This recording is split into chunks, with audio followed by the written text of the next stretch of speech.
Guys, we have an opportunity this new year to get unrecognizably good at music, right? We have a new year, a blank slate, a fresh start. It is my goal to get like ridiculously good at my instrument in the new year, and it's obviously your goal as well. Otherwise, you wouldn't have clicked on this video. Let's talk about it. How are we going to get unrecognizably good at music in 2025? The first thing that we're going to do is go ghost, right? We're going to go into ghost mode. That's what I'm going to do. So ghost mode is essentially where you withdraw yourself. You become a hermit. You withdraw your energy from the world, right? From all of these social gatherings, from this, that, and the other. You draw it in and you hold it close and you just stay in your room and grind hard on whatever it is that you want to work on, right? And people are going to be like, where is he? He was performing there. He was there. He was doing this. Where's he gone?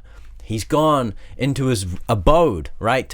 To hone the craft, to sharpen the sword. Your time, your energy, and your attention, these are all very valuable resources, right? And when you're out there in the world doing stuff, when you're active, when you're socializing, you're giving your time and you're giving your energy to these things, right? And these things might be valuable to you, and that's fine. We each get, these resources to spend them as we choose, right? Ghost mode is essentially like really bringing them in and using them to build our future, using them to hone our craft, develop our skills. So I'm going ghost mode for the first half of 2025. In 2024, I was like out there performing a lot. I was very active in my local scene, but it's kind of like the end of an era for me. And a lot of my music friends are, dispersing, and a lot of my projects are kind of, going on hiatus. And so I have this chance to just go ghost mode, retreat into my abode and just practice hard. And that's exactly what I'm gonna do. Imagine you just disappear from the face of the planet and people are like, where's he gone? Where's she gone? And then you just like come out, 6 months later or 1 year later, and you're just like freaking superhero version of yourself. And imagine how much further you're gonna be at that point, right? Have that vision of yourself in 6 months time or in 1 year time. You're just like the ultimate version of yourself as a musician. Your skills are just like off the chain. The next thing that we need to do is we need to create a practice plan, right? Don't go into the new year blindly. You need to have a plan for what you're going to practice and how you're actually going to spend that time. Instead of just going into the new year and just practicing the same stuff that you've been practicing over the past few years, right? You need to be deliberate about your practice. I think it's really important that we do a stock take on our ability and on our skills. The main craft that I'm working on is the keyboard, the piano. And my main goal is that I'm going to be practicing for 3 hours every day. And I'm going to commit to that, right? 3 hours every day. I'm going to target my weaknesses, and I'm kind of structuring my practice plan around those weaknesses and kind of developing in those areas that I've neglected over the years. And for me, the main area that I've always neglected is learning tunes, learning jazz standards. I've been developing my skills on the piano kind of in the jazz field, right? But I've completely neglected jazz standards. I hardly learn them. I ignore them. I'm missing a lot of the harmonic, rhythmic, and even melodic language from jazz by not learning standards. And so this is a massive weakness in my craft that I want to solve in 2025. So I'm kind of structuring my practice around that. As you can see here, I've reflected on where I've gone wrong, and I've recognized that actually that's my biggest weakness, and that's where I need to put most of my effort. We have a chance to get unrecognizably good at music. What does that mean? It means really working on our weaknesses and pushing forward and going in with a very clear intention. This is exactly what I'm going to practice. This is where my time is going to be spent. This is where my focus is going to be spent, and honestly, it's going to lead to that breakthrough. So the next thing that we're going to do is we're going to transcribe or do some kind of ear training. Part of my practice routine and plan is that I'm going to be transcribing,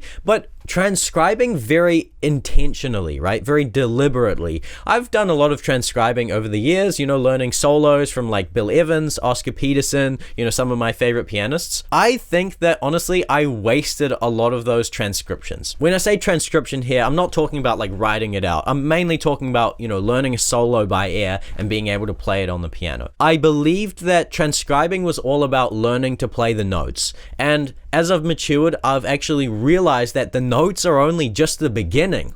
There is so much more to the craft and to, the playing of the greats that honestly you will miss if you can't see the nuances of your craft and of music. The notes are just the beginning, right? You got to think about how they are articulating their notes. You got to think about the energy that they're putting into the notes. You got to think about, the feeling, the emotion, the dynamics, right? There's so much more to the picture. I feel like the notes are literally just 20%. As you mature, you can actually see more depth in the craft, and you actually realize that there's so much more to the craft and that it goes ever deeper. It's like an infinite thing, right? It's infinite. And I want to go into the new year with a very intentional approach to transcribing my favorite artists. What I'm doing is that I'm picking a new artist every month, and I'm going to transcribe their work for a particular nuance in their playing, right? For example, one of my favorites is Kiefer,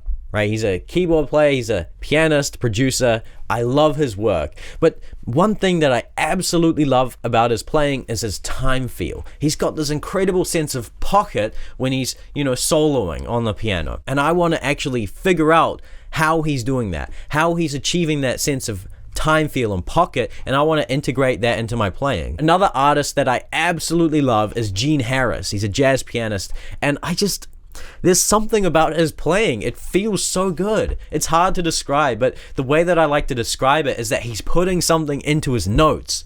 I don't know what he's putting into his notes, but they feel good, man. They just feel and sound so dang good, but I don't know what it is.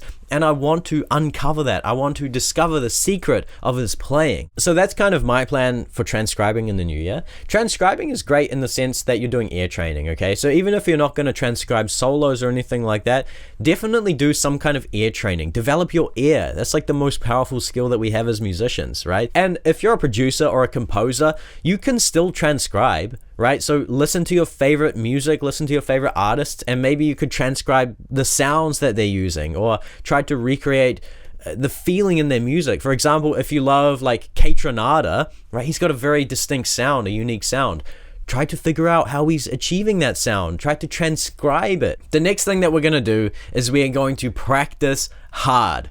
This kind of goes without saying, right? If we want to get unrecognizably good at music, we really need to put in the hours. We need to practice hard, right? So when you've gone ghost mode and you've established your practice plan, you need to go in and you need to eliminate your distractions, right? What are the things that are still pulling your time away? You got to recognize these kind of vampiric things in your life that are actually draining your time and energy and your kind of emotions and your mental clarity, right? There are so many things that are literally like draining us or that we are pouring into that aren't giving back to us, right? You got to recognize these things. These might be like toxic habits. For example, in my life, I've had to cut away so many toxic habits. It's taken a long time for me to get to this point now, but I'm like very clear-minded. I have so much mental clarity and I have so much peace of mind. And when you have this kind of mental clarity, it's almost like you have even more energy to give to your craft, to give to your future, to give to yourself. When things aren't draining you, you suddenly have the mental bandwidth and the emotional power to really pour into your craft. And honestly, when that happens, you will like 10x the progress that you're making. Focus and energy, they exist, but we can actually like improve the quality of our energy. We can improve the quality of our focus such that when we do come to our instruments, when we do come to our craft and our creative practice, we have more to give. I like to think of it as like life points, right? We get a certain amount of life points each day, and where are your life points going? You might be kind of giving them away to things that don't really deserve it, right? What deserves it is your craft, is your art. Honestly, the world needs what you have to say, right? The world needs your energy, right?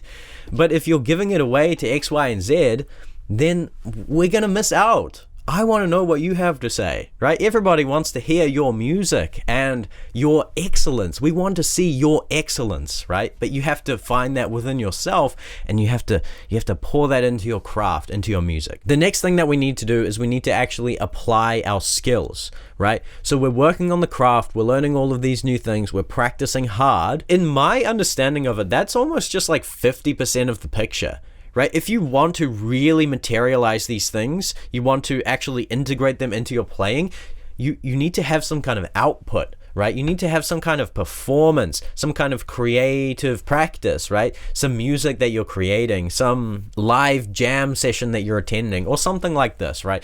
We are going ghost, right? So we're kind of withdrawing, we're retracting our energy. I wouldn't suggest completely removing yourself from the scene. When you apply your skills, when you have an output like that, it almost just like solidifies what you're learning and practicing, and you integrate it quicker. It soaks into your fingers and into your bones, into your muscles, mind, and ears just so much quicker. If you didn't have that output, if you didn't have something to apply it to, it's almost just kind of floating around there, and eventually it will just like sink in after months and months. But if you apply it quick, even if you like teach it to someone else, teaching is another great way to do this, right? It locks it in, and suddenly you have those skills and abilities, and you have that breakthrough much quicker. And the last thing that we need to do is we need to maintain our discipline and consistency. What we're trying to achieve here is not easy. I'm not expecting the new year to be easy. I'm literally trying to level up. I'm trying to reach a new level of personal discipline and personal excellence for myself, and it's really not easy to have that breakthrough, right? If you want to have a breakthrough in your playing, you need to have a breakthrough in your attitude and your approach, and you need to have a breakthrough in your lifestyle. Otherwise, it's not possible. You need to have a breakthrough in your discipline and consistency, because that's all it is at the end of the day. I'm making this video mostly for myself because I want to reach that next level. I want to have that breakthrough, and maybe you do as well, right? So I'm just sharing with you what I'm doing here. Around February, around March, that's when like my discipline and motivation really starts to dip, and that's when I'm really tested to see, like, are you serious about this year? Are you actually serious about growing and reaching those goals, like achieving those goals? If you are consistent, if you honestly stick to the plan, you will get unrecognizably good at music. That's literally a fact. If you have committed to a 4-hour daily practice plan and you stay consistent and you show up every single day for like 6 months, dude, there's no way that you're not going to be like insanely good at your instrument. It's simply not possible. You will just be insanely good. And by the way, I've always found it very encouraging to know that this is possible, to know that it is possible if we want to, if we're willing to put in the work, maintain our discipline and consistency. It is possible to break through and get to that next level. So that's how we're going to get unrecognizably good at music in 2025. Okay, so I'm going to be documenting my journey and sharing my journey here on this channel by making these videos and making kind of like music videos as well. I also plan to grow this channel in 2025. So definitely subscribe to the channel if you resonate with this kind of content. I'm going to be making a lot of this kind of content in 2025. I want to inspire, motivate, and encourage you to have that breakthrough, to reach that next level in your life, in music, in kind of every area, because I've found that music is personal development. So that's kind of what my channel, what these videos are about. It's like fusing personal development with music development, because I find that these are entwined, they're linked together. Yeah, so that's everything for this video. Thank you so much for watching. Vibe and subscribe, and I'll see you in the new year.